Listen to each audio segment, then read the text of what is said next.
You turned a $90 investment into $50,000 in a year on the side. Yeah. Yep. Jeez. You could start this for free if you really wanted to. I probably close 95% of my deals over Messenger or text. Wow. Without having to hop on the call. Nope. I didn't have an LLC for the first 2 cards that I sent out. That's fine. I always just would get caught up, worrying about making sure the website looks good and the logo and all this. And I was like, no, this time I'm not doing it. I'm just going to make sure I can actually make money before I go and spend money on doing all this stuff. And so it's like, I started this business for less than $100. This just kind of snowballed into something that I wasn't really expecting a year ago. I just wanted some extra money, and now it's turned into this full-time thing. We built a multi-million-dollar business with 5 or 6 pieces of direct mail to a few thousand repair shops. And That's awesome. So yeah. All that to say, you should dog food it, right? You should eat your own dog food and use your product to find more services for your product. So I just came across a 25-year-old on Instagram doing something wild. He turned $90 into 50 grand in 1 year from his phone.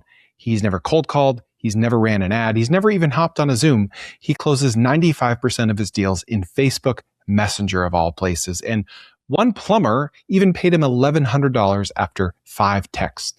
No skills, no experience, no employees. He pockets about half of everything he collects as profit. And at the end of this, he's going to show me how to acquire as many customers as you'd ever want. And even more interestingly, he's going to show me this weird Facebook trick that he uses to make plumbers and other local business owners DM him first. This isn't an AI business or a sweaty startup. But whether you want to do this on the side or full-time, you're going to love it. Please enjoy. So what I do is I sell advertising space to local businesses in my area on shared postcards like this. So here's one that I did. And so I, filled front and back. Here's another one that I did. And so I fill up the ad space with local businesses. I only allow 1 business per category on the card. So I'm not going to put 2 landscapers against each other.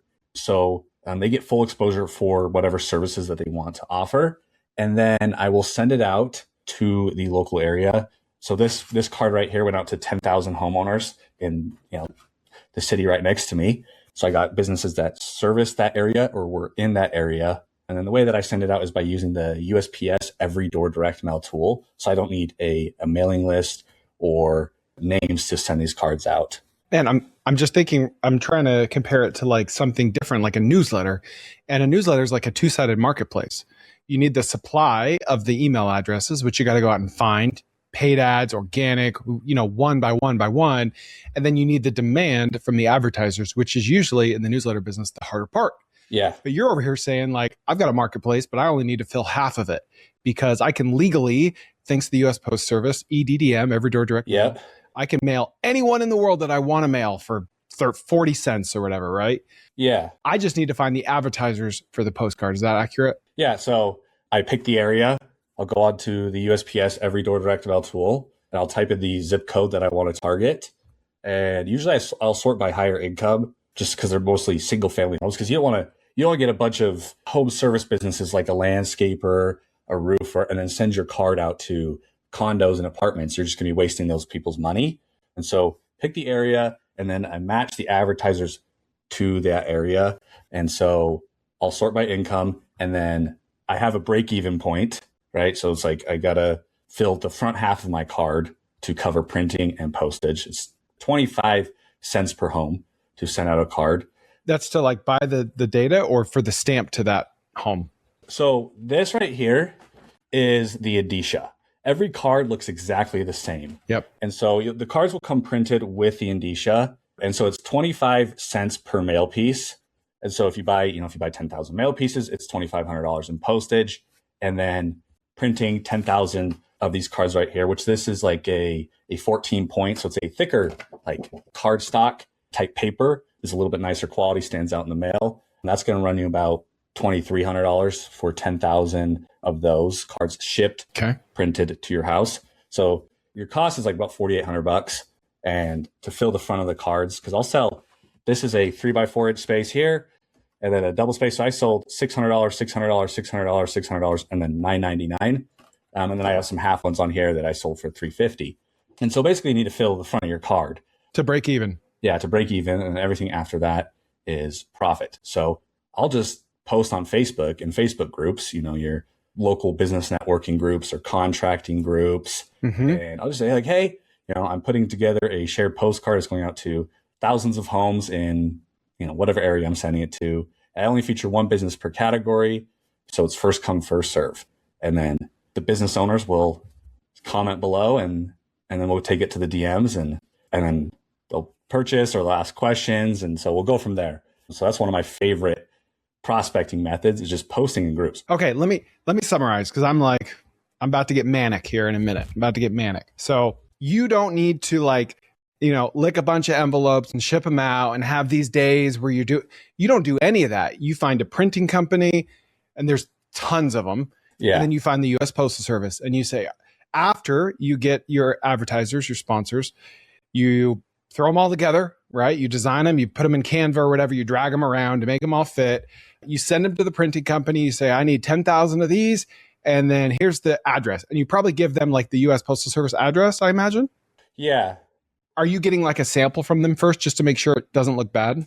I have a printer that I've been printing through. He does a great job. So I already know that printing, he does a great job printing. But but there's plenty of other places, but I do recommend people go and try to get a sample from them first because, right, you don't want to have 10,000 cards show up to your house or 5,000 cards and they look like garbage. Yeah. And so, 14-point UV gloss card with color on both sides is typically, a good quality card with plenty of color on there. And so I would just make sure that the kind of paper quality that you want, but that is just like good, it's like standard quality right there. So these printing companies, you can either get them printed and sent to your house. So I had this run of 10,000 cards sent to my house, this run of 10,000 cards sent to my house, and they will come pre-bundled. Well, you need to get them pre-bundled into hundreds for the USPS to actually accept them. So you can get a sample or you can just, you can have them shipped directly to you. Because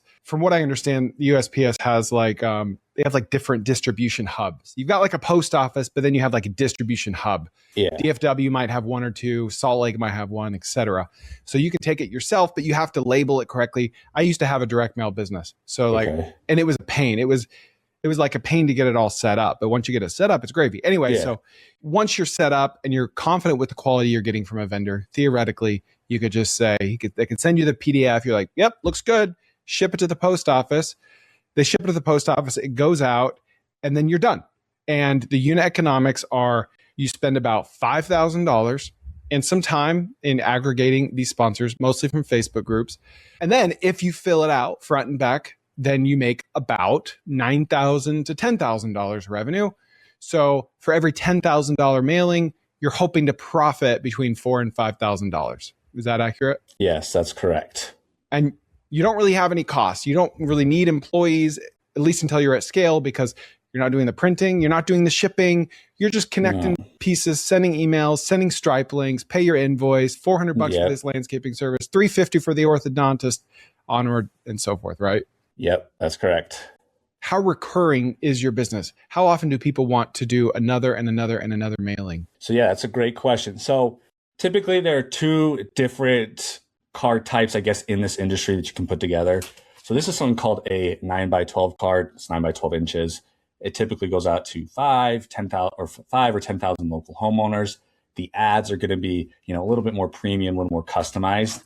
Whereas something like this is a 6 by 11 inch card. We call this a community card, and it will go out to 2,500 homeowners. And it's a better card for, a local bakery, a restaurant, these lower ticket businesses that just want to offer a coupon to their local community because they're like a brick and mortar store. So I ran this one for 3 months. So I had them sign up for a 3-month run. Whereas these ones, they just ran one time, but I do have some repeats that carry over into the next cards. So I will always reach out to the previous advertisers. I'll say like, hey, I'm putting together another card. It's going out to, 5,000 homes and, a city that's right next to the one I just sent my card out. Would you like to take the landscaping spot before I reach out to other landscapers? And it really depends on how you set it up. You can set it up to run monthly, or you can set it up to run once and just get these businesses, the exposure to direct mail marketing and to a local community. So you said the small ones are 6x11? Yeah, 6 by 11 inches.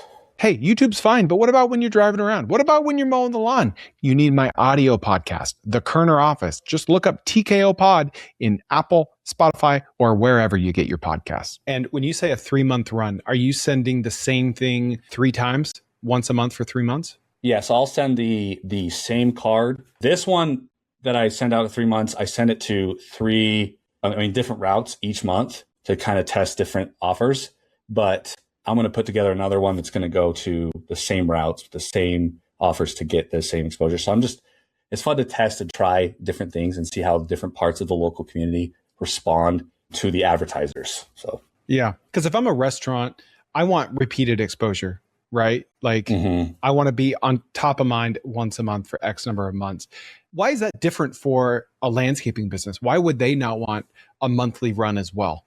That's a great question. And it just comes down to the particular landscaper. I think, a landscaper should, a plumber should. I think the, direct mail, especially utilizing the EDDM tool it used to be, direct mail used to be a big thing. And then once digital came along, direct mail kind of died down. But it's like, it's back, baby. Yeah, direct mail doesn't work. Well, it's like your competitors are probably all thinking the same thing right now. Why don't you go and own the mailbox? Like, you can still run digital. It's not here to replace digital. It's not better. It's not worse. It's just another tool in your toolbox to utilize.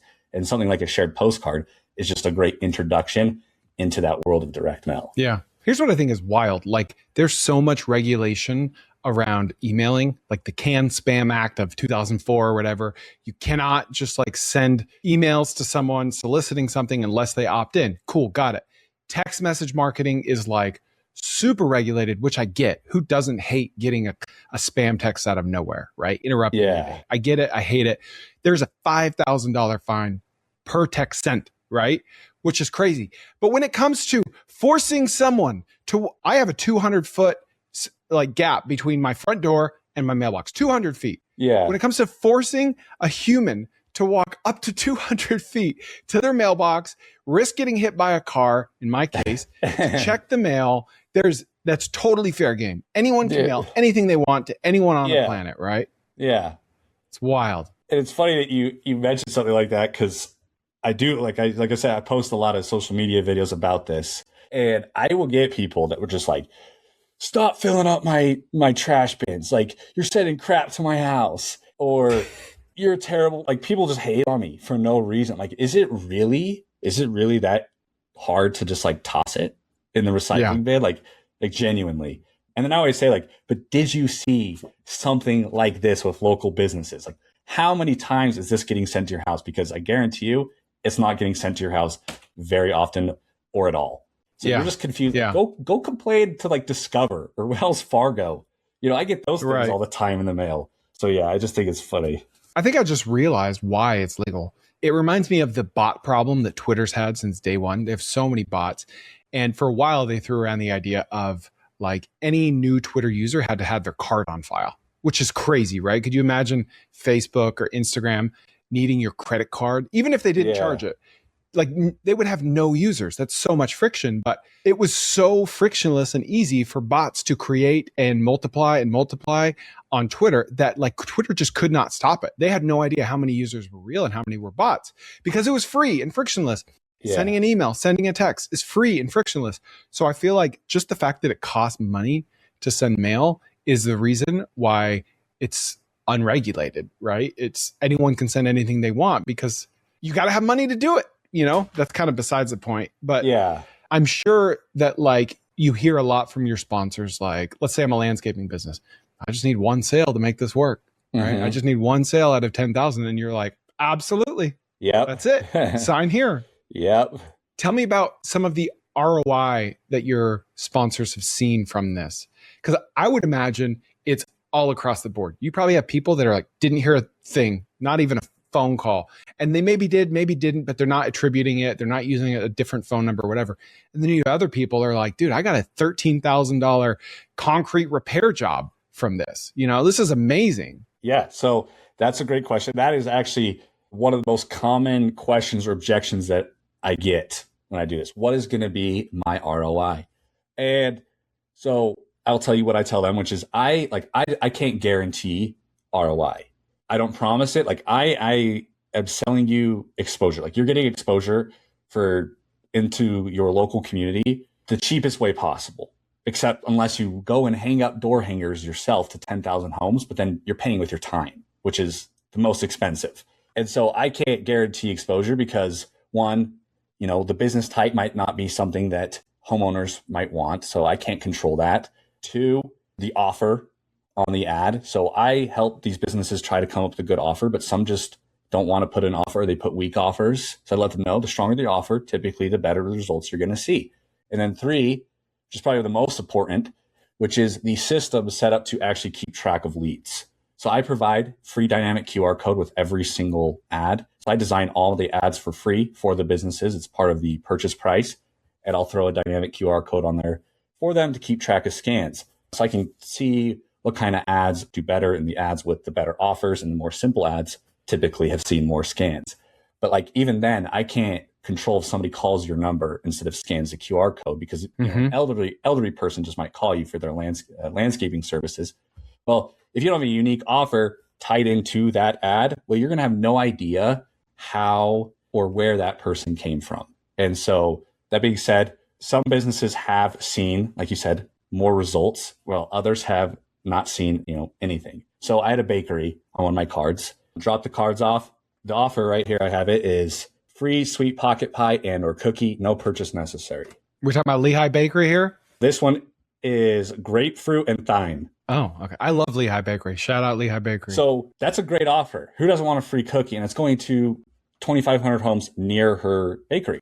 Well, dropped it off at the post office. The post office then distributed the cards the very next day. Well, she had 4 people walk in, redeemed the offer, and then bought. They all bought additional all 4? items. All 4 of them. And then the day that they'd landed. Exactly. And so she texted, she's like, I'm so happy that you got on I got on your card because, I had 4 people walk in and they bought additional things. Like now you're dude, a free cookie to a Utah is like crack to a crackhead, dude. Exactly. That is like the best offer in the world. So I'm like, now if what you bake and what you make is good and these people are satisfied, well, now they're going to tell their neighbors. They're going to tell their friends. It's like your ROI, like you're still making money from this campaign. You just don't really know it. And then I had a carpet cleaning guy. We sent it out in May. He got a call in September for some, to come clean carpets. So that was a little bit probably more delayed than he would have liked. And then I had a junk removal business that started getting a bunch of calls. Now I asked him if where did you convert any?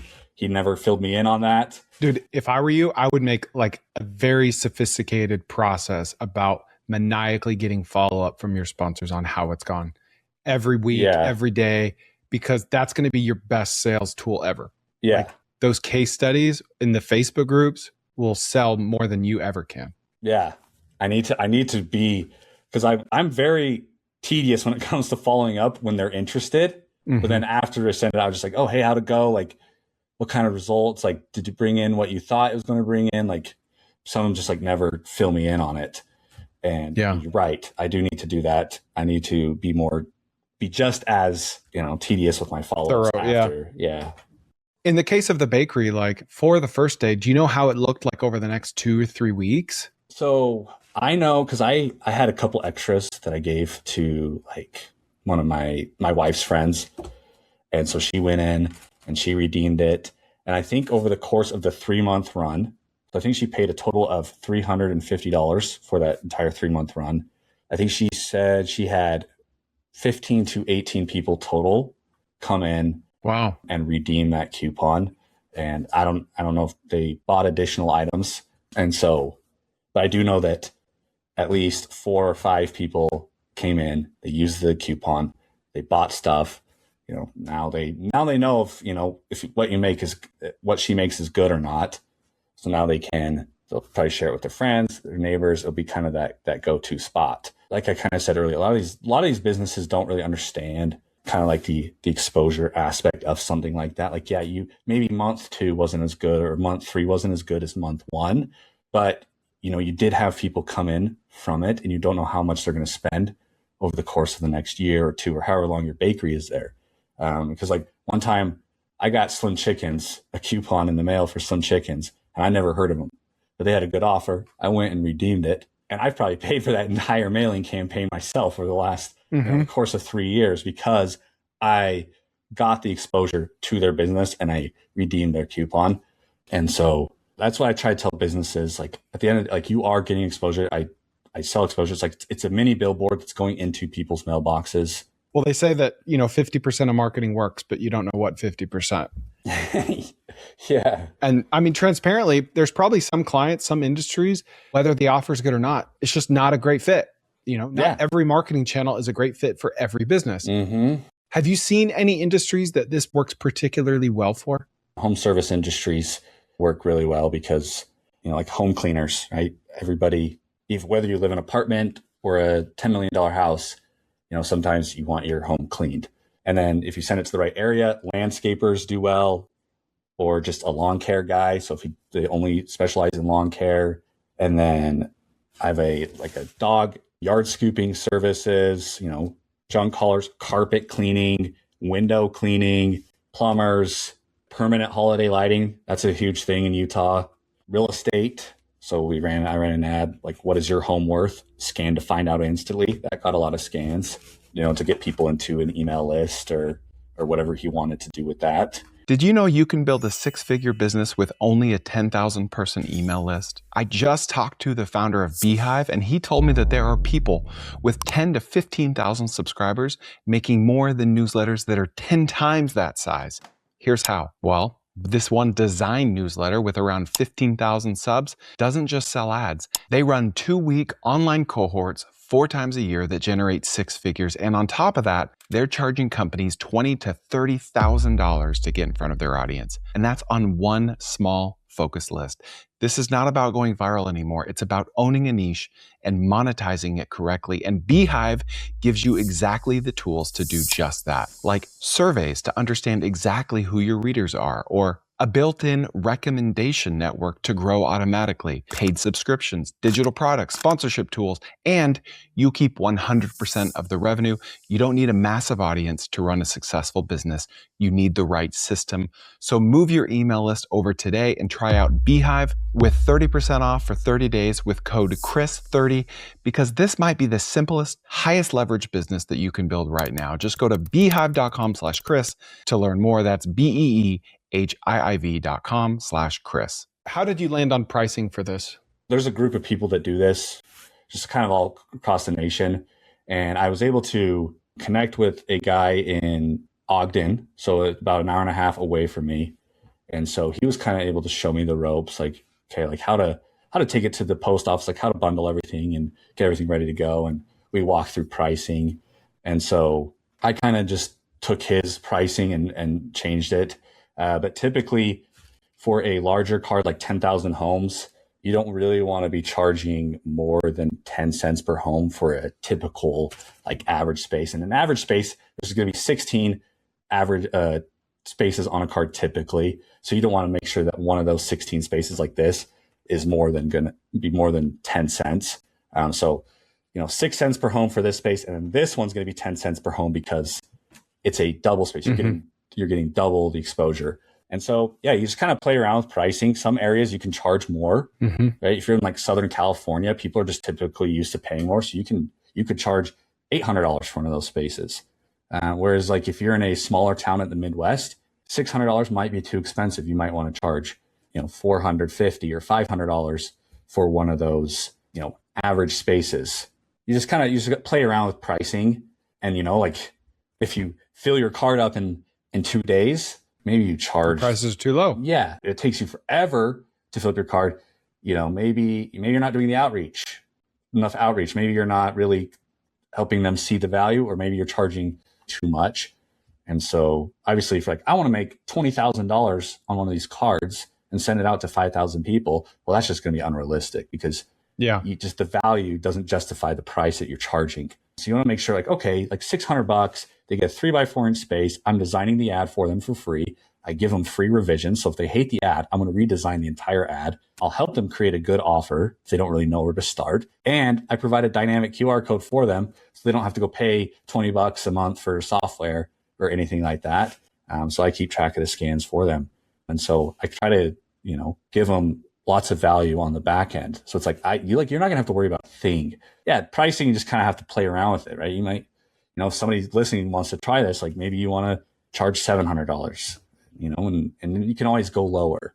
So you're looking at like 5 to 10 cents per home, depending on the size of the ad. Yeah. Give or take. Whereas like the smaller cards like this, like you could charge $250 for a 2.7 by 2.5 inch space, send it out to 2,500 homes. That's 10 cents a home. You can even charge the $300 and that comes out to like 12 cents per home. But the barrier of entry to get on that card is much lower. And so what I have found is that most of the businesses really just, as long as the reach is 2,500 homes or more, like in the thousands, they only are concerned with the price, right? And so like, yeah, you could have a way better deal and pay 6 cents to be on my 10,000 card, or you could pay 12 cents to be on my 2,500 run card. And for them, they'll probably go on the 2,500 card run because it's they're not spending as much to get on that card. Whereas some people, like this space right here, I messaged this plumber. I found him posting in a bunch of groups, and this is my first card that I ever did. And I was in the back of my truck, my dad's truck, coming back from California from a wedding, and I just shot him a message. He said, "Yeah, I'm interested in the details." Sent over the details, sent him the mock-up of my card, where it's going, how it all works. And I was charging $1,100 for that space. He said, "I'll do the $1,100 space." Sent him the invoice, and it was paid. And it took like 5 messages to sell that. So like some people, when they get it, they get it. They just get it. Yeah. It's like it does most of the heavy lifting for you. Well, especially if they're already like hustling for customers in Facebook groups, like they're hungry. Yeah. They're actively marketing. Like those are the people you want to close. You don't want to try to convince someone to start marketing their business. It's just not going to work. Yeah. Right. How many of these sales do you close like via DM or text? And then how many do you have to get on a call with? I probably close 95% of my deals over Messenger or text. Wow. So without having to hop on the call. Nope. I sold this space to a guy over the phone, but because this real estate guy referred him to me. So he was already like a warm lead in 10 minutes, and he bought the $1,000 space from me. But yeah, most of these people, they come from my Facebook posts. In fact, this card, every single business on this card except for 2 of them came from posting in Facebook groups. So I did do outreach for it, like via email, but most of the people that took the spot, they saw my post, and then 30 or 40 businesses would comment, and I would just kind of sit there and kind of whittle them down a little bit and get spaces sold. So are you able to share your screen and show a post, like what one of your posts looks like? Let's see. Let me get it pulled up here. And for those listening, we'll describe what we're seeing here. So here's one I posted April 1st. Can you zoom in a little bit? Yeah. Okay, perfect. So I'm putting together a little co-op of local businesses as a way to work together to reduce crazy marketing costs. Postcard will be sent to thousands of high-income homes in Draper, featuring respected local businesses who serve that area. I don't allow competition, one from each industry, so it's first come, first serve. Ooh, first come, first serve. That's a solid way to end the post. Yeah. And then people go in and, PM sent. They sent like this person right here. I just actually sold a $497 space to them yesterday over DM. Messenger.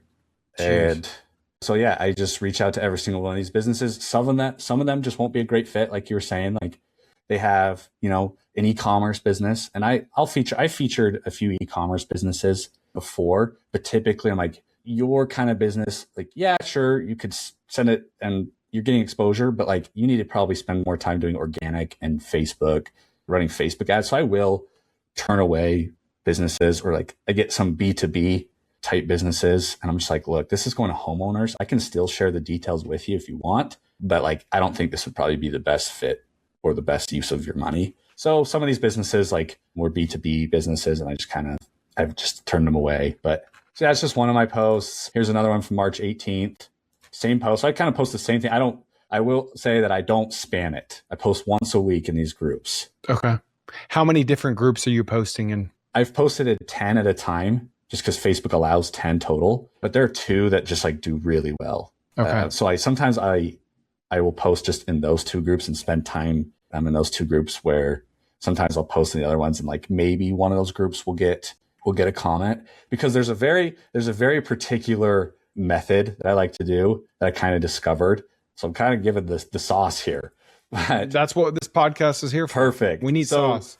When I post, I will like my own post, and then I will comment or send me a DM if you're interested, so that my Facebook post gets a like and then a comment right away. Mm-hmm. And then I will take my business account, my business page, so Purple Mountain Advertising, excited for this one, and I will comment with that. I will like my post, and then I will go back into my personal account and I will, reply to myself. Yeah. So now I have it's proof. It's social proof. You're engineering your own social proof. Yeah. So I have 3 comments and 2 likes. And so everybody else who's posted at that same time, well, my post is now going to get pushed above theirs and get put onto more feeds, because Facebook's going to start recommending it as something that is worth viewing, I guess. And there's a very particular time you need to post at, which I have found is Tuesday, Wednesday, or Thursday between 6:45 p.m. and about 7:15 p.m. People will post at 10 a.m. or 12 a.m. Like I do custom websites. Well, the people that you're trying to serve are at work. They're not looking at Facebook. So by the time they get back from work, they check Facebook. Well, guess what? Your post is clear down in the feed. They're never going to see it. But I post at 6:45, 7-ish, dinner's over. They're kind of sitting down. They're scrolling Facebook. Boom. My post is there. It's short and sweet. So I believe this part right here that says first come, first serve, or maybe just the first serve part, will be cut off. But you don't want to have a super long post that requires people to click see more, because people are lazy. They're not going to click see more. You're just adding friction. Another point of friction. Exactly. And so this post is short enough where they can get the idea and they'll comment. I mean, they do have to click see more. I think I swear Facebook shortened it a couple characters, because I swear, before it showed the entire post, but it still works great. And so, I'll post in these groups, once a week. I've posted twice before, but I don't want to come across as just spamming. But these groups are a great way to actually find businesses as well. And that's how I was able to sell that plumber on that $1,100 spot, because he was posting in these groups. I was like, well, he's already open to getting his business name out there, and he's spending this time posting. So I'm just going to, pitch it to him. And so I've made, a fair amount of money just by being in Facebook groups, my local business Facebook groups. So what types of groups do you have the most success in? Is it like the business networking groups that we're seeing here, or is it the local city groups, like, residents of American Fork, Salt Lake City neighbors, etc.? Business ones. Because the neighborhood ones, a lot of people are they don't like the advertisements as much. And so it's harder to delete your posts. Or it takes forever to get approved.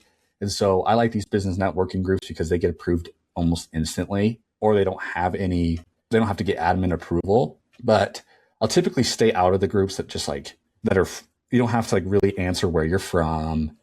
And then you go into the group and it's just a bunch of just crazy stuff in there. You're like, what is this group? Who's moderating this? So I won't post in those, but this Utah business networking one, they rarely get these spammy posts. It's a bunch of people that are actually trying to network with each other. And so I like Utah business networking. And there's another Utah business networking page that those two I've seen the most results from. I mean, Josh, you know what you got to do, right?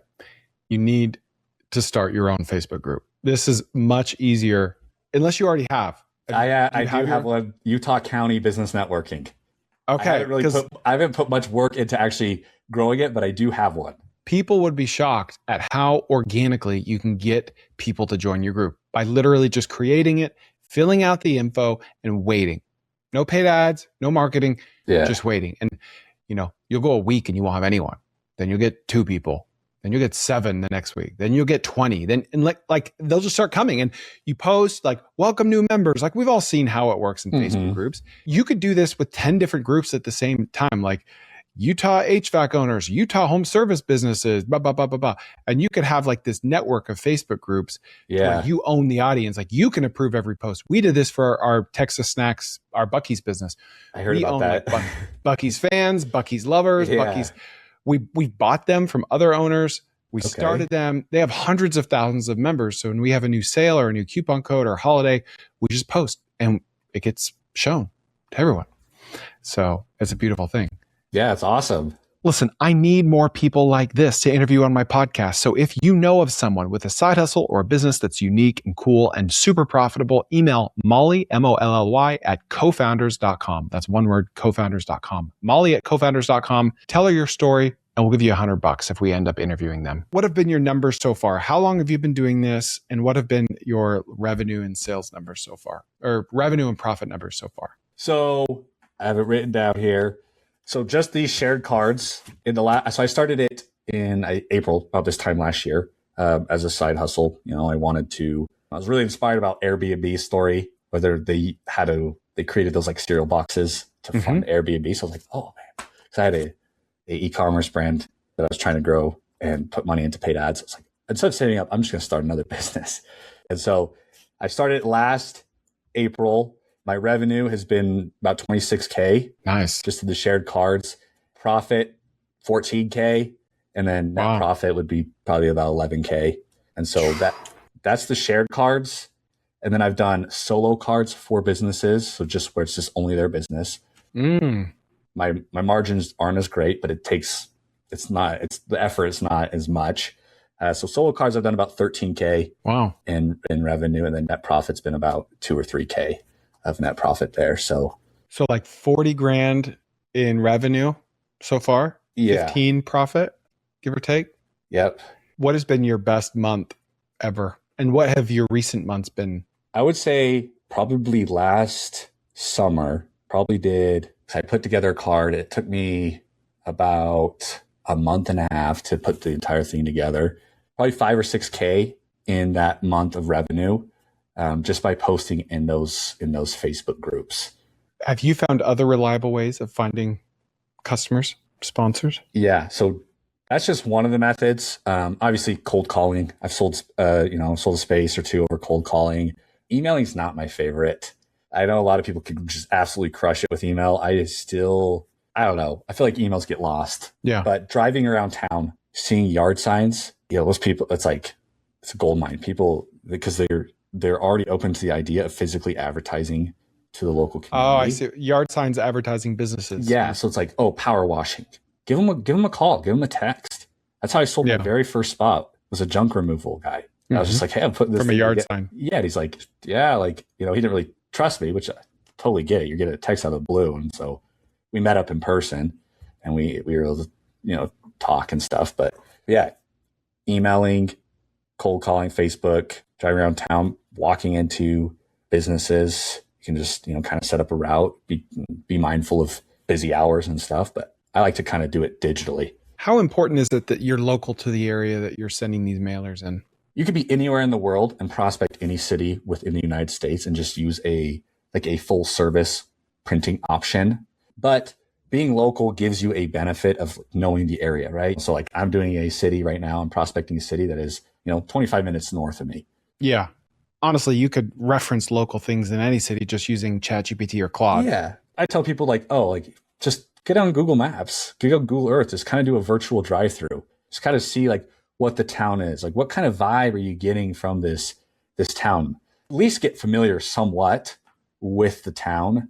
Like you said, ask ChatGPT. It could give you 100 facts about the town that you're about to prospect. But it just might be a little bit harder just because you're not a local. So somebody's like, hey, let's meet up. It's like, oh man, I'm actually in New York. They're like, well, why are you prospecting a city in Oklahoma?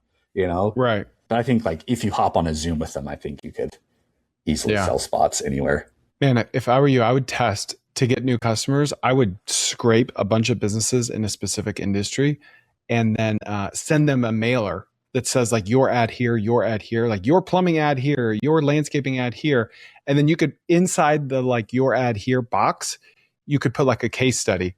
Lehigh, Utah plumber saw 300x ROI on his, and you could just send them to plumbers, or to landscapers. That's a great idea. I haven't never thought of that, but I have been thinking about actually starting to put money in ads because I haven't spent a cent. Yeah. Actually, well, it's running ads to get more clients. It's all been organic for me. Oh, that's awesome. But as like, okay, maybe I'm starting to take this from a side hustle into more of a full-time gig. Yeah. And so now I've been kind of like I've been setting up my business like properly. Like I didn't have an LLC for the first like 2 cards that I sent out. That's fine. I just was like, like I've done or started other businesses. I'm kind of like you, but on the beginning side of the journey where it's like, you just feel like you want to dip your hands into everything you come across. Yeah. Like, I have to do that, or I want to do Yeah. that, or I got to try it. And I always just would get caught up, worrying about making sure the website looks good and the logo and all this. And I was like, no, this time I'm not doing it. I'm just going to make sure I can actually make money before I go and spend money on doing all this stuff. And so it's like, I started this business for less than, I don't know, probably like $100, maybe. Wow. And I bought like two guides to kind of give me the right directions. They weren't as fleshed out as I would have liked, but it kind of helped me point me in the right direction. But if I didn't have those, it would have, like, you could start this for free if you really wanted to. You turned a $90 investment into $50,000 in a year on the side. Yeah. Jeez. Yep. Guys, tkowners.com. That's my community where people are building businesses. I do AMAs, Q&As every week live. You can ask me anything you want. You can have accountability partners. It's about 1,000 people in there building, starting, growing businesses. Check out TKO, as in the Kerner office, tkowners.com. What else have you been doing to pay the bills since then? So, found out that my wife was pregnant in October. And I was like, okay, like I need to actually kind of start thinking about maybe getting, more set up, more established a little bit. And so I just started posting videos on social media about it. And it did a lot better than I expected at the beginning. Yeah. I was like, wow, okay. Which is how one of your employees found me. But that's posting on social media has brought in a person who wanted to do a solo card.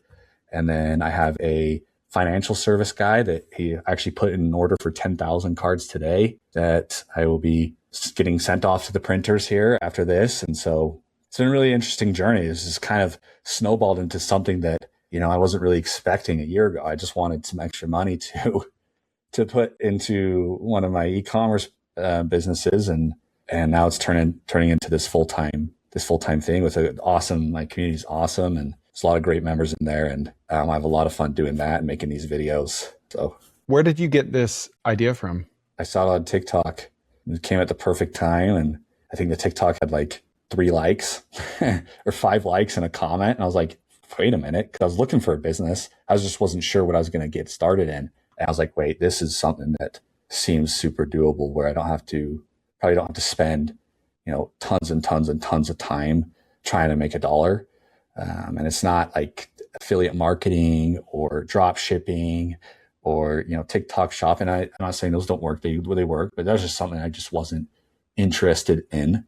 So yeah, I saw it and I gave it a try and I was able to connect, like I said, with the guy who was doing this an hour and a half north of me. And he was able to show me the ropes. So it's been a really fun journey so far. My last question, how did you land on 10,000 mailers or 2,500? Like, why not 100,000? Is it just like, you just know your customers can't afford you know what I'm saying? Like a $10,000 mailer or a $5,000 mailer? I think it's just the printing, the way that they print them. They print like, you can print 7,000 or print 8,000, but 5, 2,500, 5, 10,000, those are just good, solid numbers. And I think the way that they print them and cut them, and I think it's just like the most like cost effective batches. You could do 7,000, you could do 11,000, 15, 13, whatever. But if you go onto like printing sites, it's like, they have like 100, 200, 300, 400, 500, then it's like 2,500. I think 3,000. Once you get 5,000, 10,000, 15, 20, 25. So I think they start to branch out by 5s. And so, 10,000 is a pretty big size, because most towns are going to be, 15, 20,000 people maybe. And so, so 2,500 is a good entry, smaller card typically. You don't have to charge as much per space, less cost. And so you can sell a card like this, in a day or 2 or 3 days if you just sit down and prospect.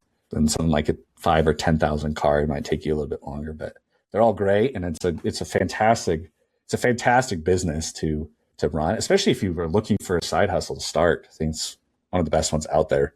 How much do you think you could scale this business? I think you could really scale it to start doing so you could do other print marketing materials. So if you want to do business cards and kind of go that direction. But I think like with these AI tools, like AI agents, websites, you could get into contact, use the shared postcard as a way to get into touch with these business owners. You establish a connection with them, trust, you get on your card, and then you upsell, Facebook marketing services, or you have Facebook, like for a package deal, you get Google SEO, Facebook marketing, and then a spot on our shared postcard.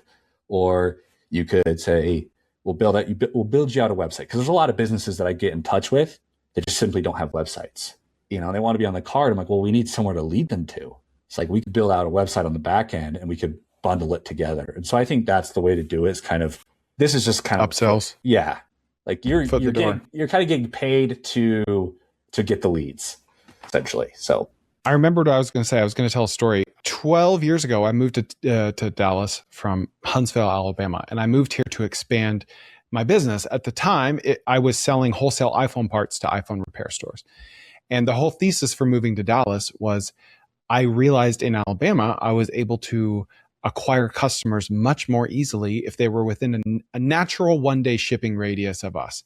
The problem is that Huntsville, Alabama is only within one-day shipping radius of like Atlanta, Birmingham, Nashville, not like huge cities. And so once I realized that, and the lifetime value of our customer was tens or hundreds of thousands of dollars. I talked to my wife and we looked at a map and I just started typing in zip codes on like the FedEx one-day shipping calculator, tool. And I realized if I lived in Dallas, I could ship to tens of millions of people overnight, but with ground shipping. Mm-hmm. So I could ship to San Antonio, Austin, Houston, Little Rock, Oklahoma City, Shreveport, Bentonville, and all that. This huge area, tens of millions of people. And so we moved. And my whole launch strategy for acquiring customers, which were local retail businesses, iPhone repair shops, was direct mail for whatever reason. And so I got these 4x6 postcards printed. I got like 6 sets of them that all kind of went in order. And every week we would mail them out. So I scraped every single repair shop. I had this, spreadsheet of like 3,000 of them or whatever. And every single week we would mail out a mailer. And slowly, our traffic started coming and we got $1,000 order, $10,000 order, $500 order. And like for $2,000 or $3,000 worth of direct mail, it could have been more. I don't know. Yeah. Low thousands of dollars worth of direct mail. We built a multi-million-dollar business just from Dallas with 5 or 6 pieces of direct mail to a few thousand there you go. repair shops. And That's it worked. Awesome. So yeah. All that to say, like, you should dog food it, right? You should eat your own dog food and use your product to find more services for your product. Yeah. I think it'll work. Yeah. So, Josh, thank you for your time. This has been great. Thank you for having me. It's been awesome to talk to you. Where can we find you and your community? So you can go onto school and it is Make Money with Direct Mail. And then on Instagram and TikTok, it is at Direct Mail Josh. And then I think on YouTube, it's at Direct Mail Josh too, or it's Make Money with Direct Mail. I can't remember if I had switched those. So yeah. If you like this content, please share with a friend, hit a like or a comment below, and we'll see you next time on the Kerner Office.